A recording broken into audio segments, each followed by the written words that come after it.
আমি শর্মিষ্ঠা বিশ্বাস। আমি ডিজিটাল মার্কেটিং ১৪৯ নম্বর ব্যাচের স্টুডেন্ট সিবিআইতে। আমার এখানে আসা মূলত মানে সেরকম আগে থেকে প্ল্যান ছিল না যে আমি ফ্রিল্যান্সিং করবো বা এখানে আসবো, এই সেক্টরে আসবো। প্রথমত আমি জবের জন্য অনেক ট্রাই করছি, করার পর যখন মানে জব পাইনি তখন অনেক ফ্রাস্ট্রেশনের মধ্যে ছিলাম।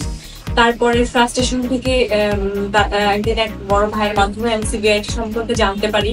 জানার পর যখন এখানে আসলাম, ম্যামের সাথে কথা বললাম। কথা বলার পর কিছুটা আশার আলো দেখছিলাম। তখন এখানে এসে ১৪৯ ব্যাচে যখন ভর্তি হলাম, ক্লাস করলাম, তো আমাদের মেন্টর যিনি ছিলেন হাফিজুর রহমান ভাই, উনিও অনেক সাপোর্টিভ, অনেক সাপোর্ট করেছেন। ম্যাম স্যার সবাই আমাদেরকে অনেক সাপোর্ট করেছেন।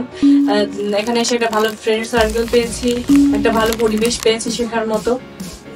৩২তম ক্লাসে আমি আমার ফার্স্ট অর্ডার পাই। আমি টোটাল ৮টা অর্ডার কমপ্লিট করেছি। এসিও ক্লার্কে আমি ফার্স্ট অর্ডারটা পেয়েছি। ৩২তম ক্লাসে এসেছিল ফার্স্ট অর্ডারটা। এরপর পরপর আসতে থাকে অর্ডার। ৮টি অর্ডার কমপ্লিট করেছি, ৩টা রিভিউ পেয়েছি। সবাই অনেক সাপোর্ট করেছে, ক্লাসমেট, টিচার, ম্যাম, স্যার সবাই অনেক সাপোর্ট করেছে, যার কারণে আমি পর্যন্ত আসতে পেরেছি। আশা করি আর ভবিষ্যতে আরো ভালো কিছু হবে।